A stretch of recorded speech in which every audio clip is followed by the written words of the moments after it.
How to know if you should declutter your clothing? That is the question. When it comes to decluttering, what I would say is that you really need to figure out the style stuff first, and then you can look at what you have an excess of. If there are pieces that do not make you feel good, say goodbye to them.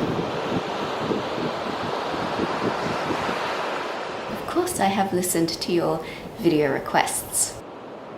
So the short answer is if your wardrobe is overflowing and yet you can't find anything to wear, and you spend at least half an hour looking through your things to make the right outfit because the items that you have don't fit well or they plain don't feel like you. But the first big question is, do you declutter regularly? Or have you ever decluttered? Have you ever even had a wholesale look at everything in your wardrobe and asked yourself what's going on in there? If you have never done this, I would take some time to do it. I would drop everything and spend at least a day doing this. The end/start of a new season is the perfect time to declutter, energetically speaking, because you're preparing for a different era of life. Things will be different in the new season, but it's also a great time to rehash the previous season, the season that's just occurred, and look at what wasn't worn, why wasn't it worn, while it's all still fresh in your memory. Let me tell you, if I were planning a big declutter, I would be doing it right now. Perth is grim. It is grim right now. I mean, it is lunchtime and it is 9 degrees Celsius outside, which is so uncommon.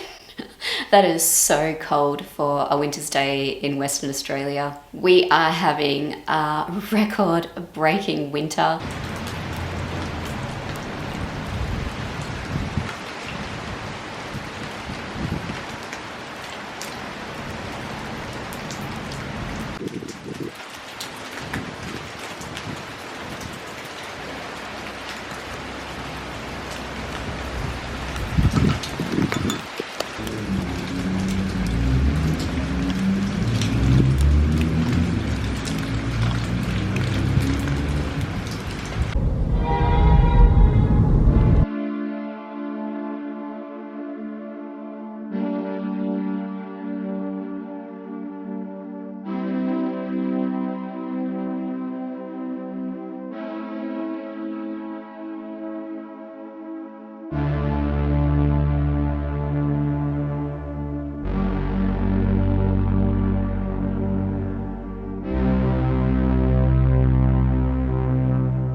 I went to Europe for a week and a half summer. I've been back for about a week and a half now. And upon my return, while there was a little glimmer of light, I did see a little bit of sunshine and I went for a nice long walk. That only lasted one day. We are back to the depths of winter now.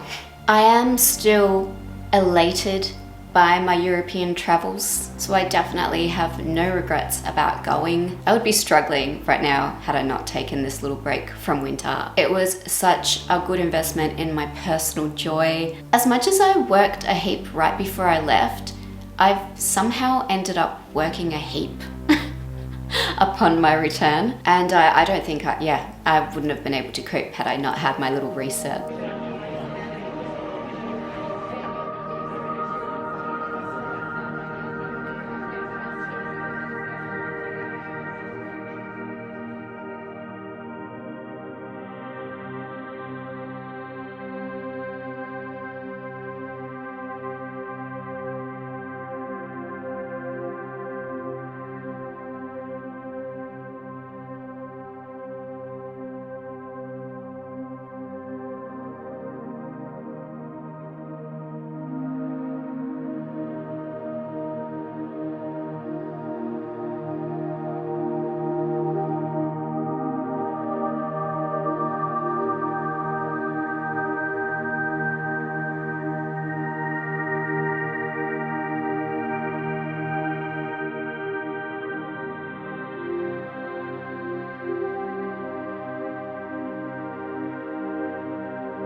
think if you want to learn to curate your wardrobe well, it's not just about removing things. You really need to examine what you are getting rid of. So as I said, seasonal change, a great time to pull out the things in your wardrobe you haven't worn in that previous season, and ask yourself 2 questions. The first question is, did you ignore the piece because of some sort of structural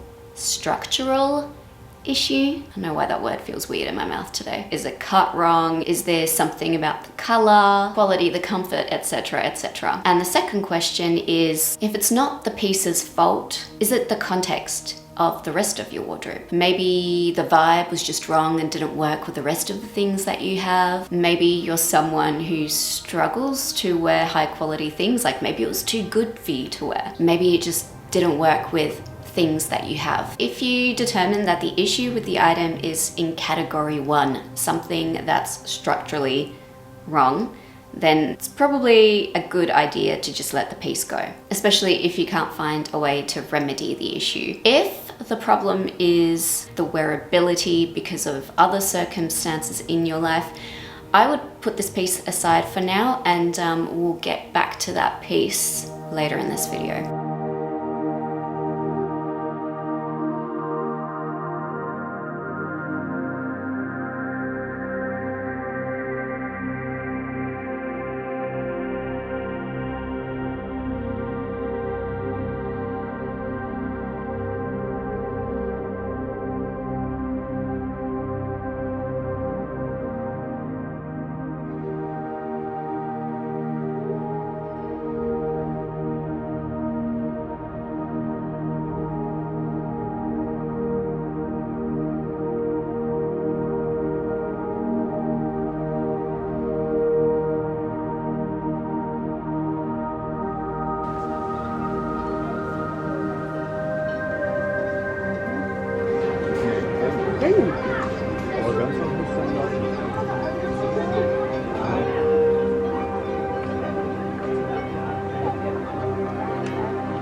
And another question to ask yourself is, why did you buy it? Especially if it's just hanging there with its tag still on it, it still hasn't had any use. In general, I would recommend that whenever you buy something, buy it with the spirit of immediacy. The sooner you try a piece out, the more realistic its use will be in your wardrobe. If you're buying a piece for a theoretical thing in the future, say a season that's 6 months away, you're then leaving yourself open to the risk that you won't try it out, it won't get use. It'll just end up becoming clutter in the long term. So why did you buy the piece? Was it trend or love? Did you buy something because of some sort of influence outside of yourself, or did the motivation come intrinsically from within you? But I guess herein comes the big question, which is, do you actually have a personal style direction? Do you have a personal style narrative? I will suggest to you that if you don't, it's going to be very, very difficult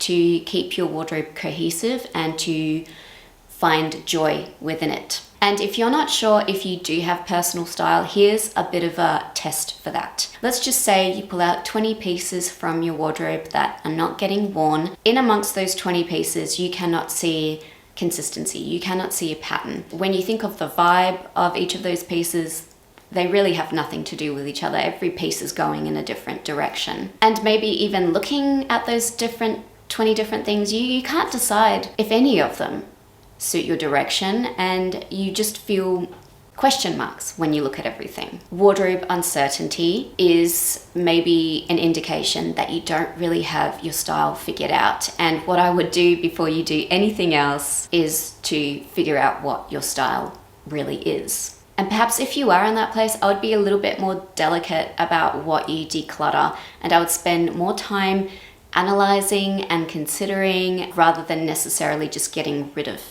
a whole bunch of stuff. Because if you haven't done the work, you might end up getting rid of things that actually you realize within a year's time were for you. You just didn't know how to wear them. You didn't have the tools to make the best use of them.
Can you see the reason as a pattern in your wardrobe?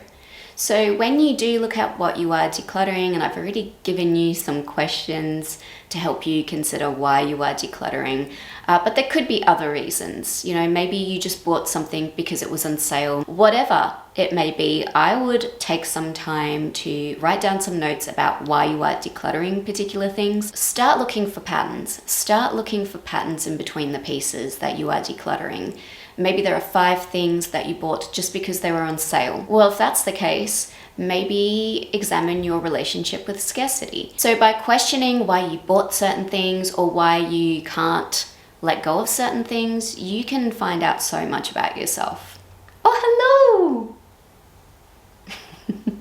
Is there guilt or scarcity involved in the process of shopping or being unable to declutter? Perhaps a lack of acceptance about where you are in your life. Oh, yeah. Or maybe when it comes to your body, maybe your wardrobe is an active reminder of you being not where you want to be in your life. Your wardrobe could be hiding all sorts of limiting beliefs that you have about yourself. Shifting your attitude within your wardrobe space, I do believe that can help you shift your attitude in your life. And in the same way that decluttering might help you free some energy, adding some new pieces to your life that reflect a particular direction that you dream of might add something new to your life.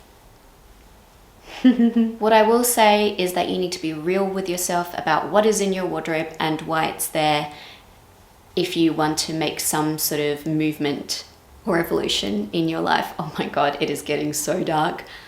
You can see why I've got the light on now.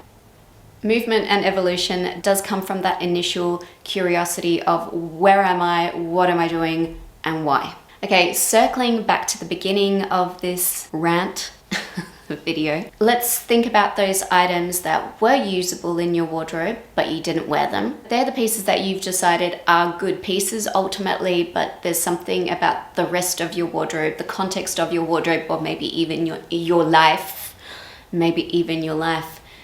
that means that piece isn't working. Remember, the important part here is that you feel some sort of affinity, connection with such pieces. It's time to play. If you have pieces in your wardrobe that you love, but you don't know how to make them work and you can't make them work, and maybe you feel too guilty to wear them, or maybe you just don't have the right places to wear them or the right other pieces to wear them, it's time to play. This is where you can engage with your fantasy self. And I'm not against the fantasy self. The question that's applicable to our video today, are you actually making moves in the direction of your fantasy self? Because if you are actively engaging in taking your fantasy elements and turning them into reality, then I absolutely think you should listen more to your fantasy self. And those pieces that you love, you need to find the confidence to wear them, you need to find the places to wear them, and you need to find the other pieces that go with them to wear them, which again means more confidence. So what I'm saying is, if you have a fantasy self that you legitimately want to move towards, you need to invest more in that area. Now that is risk. That sounds like risk, and it is risk. So what you need to do is you need to be not just engaging in that activity in the wardrobe space of your life, you also need to be engaging in that space in other areas of your life. You need to be making new connections. You need to be trying new things. You need to start faking it till you're making it. If you've listened to all of this in this video, the pieces still are no. Whatever pieces you have found in your wardrobe, they are still no pieces. They are definite no's, and they can go, they can leave your life, they need to be decluttered. But there's something in your life that is stopping you from decluttering them. I'm sorry to tell you this, but again, this is something that needs to be examined. If you know that pieces are wrong for you and you just can't make yourself get rid of them, you need to implement a practice of finding certainty and trusting yourself more. If you are holding on to something because of nostalgia, sentimental value, maybe you feel guilt about letting that piece go, or again, the big S word, scarcity, you're worried that you won't be able to get enough. All of those things, I think they can be placed under the category of limiting thoughts.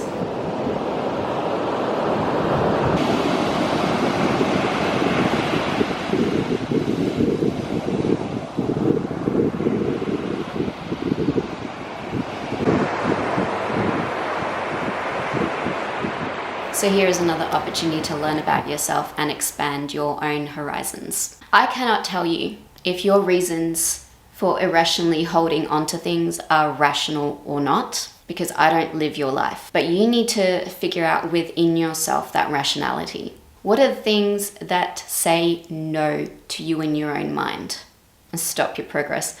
Oh my God, is the sky about to fall down? Has the sun died? It's lunchtime right now. It is lunchtime right now. This is not normal. Is this the last broadcast you'll ever see from Australia? Are we about to, is there a planet that's about to crash into us or something? This is crazy. Only you can decide if you're being rational. Only you can decide what journey you need to go on to get past those feelings. You need to find a dialogue within yourself about those pieces. And people often ask me, what do I do if I feel really sentimental about something? Well, I can't make you unsentimental. You need to figure out the inner workings of your mind, and you know, it's ultimately your prerogative to figure out what stops you in this life progressing if you are not happy with where you are at, by the way. Like, in case I haven't made this clear all along, I would suggest that you're only decluttering your wardrobe if you're not happy with it. If you're happy with it, you have a huge wardrobe and you love the chaos, then we're not even watching this video. We don't need to, because you are fine. But if you are limited by these physical objects in your surroundings, you are the only one that can help yourself get out of that. I can help inspire you and I can give you some ideas, but that's as far as I can reach into your home and life.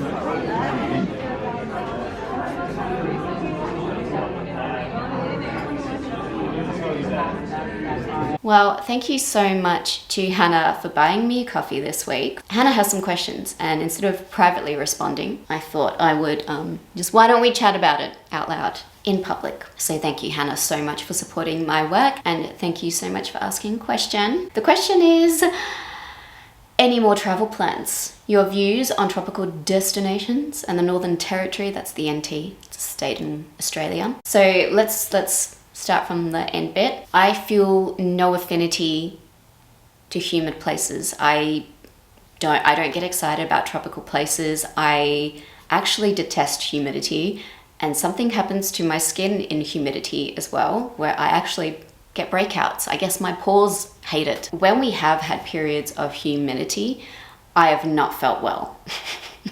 I have not felt well. I have had no energy. I've just been lethargic. Humidity does something to me. Whoop, sorry, battery died. No, humidity is not for me. I don't have any more travel plans. No, I spend a lot of money in Europe. As much as I would love to plan a new adventure right now, the next big travel adventure I am planning is next August. I think I've decided I'm not going to go to Europe again until it's proper summer. I have to say that I was somewhat disappointed with my travels on the Greek islands in May. It just wasn't hot enough. Temperature didn't hit the spot.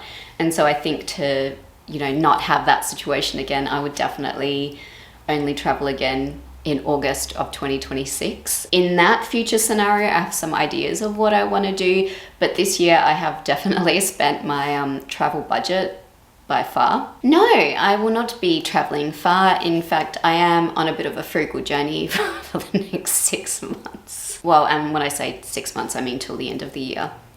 Then in February, I'll probably want to spend a chunk of time somewhere down south, maybe. That's what I'm thinking. Thank you so much for watching this video. If I've edited it and posted it, it means the apocalypse did not happen on Monday, the 25th of August, when the skies went black in Western Australia. Oh, in Western Australia. And by the way, this is my laptop sitting here giving me light. Look at what happens.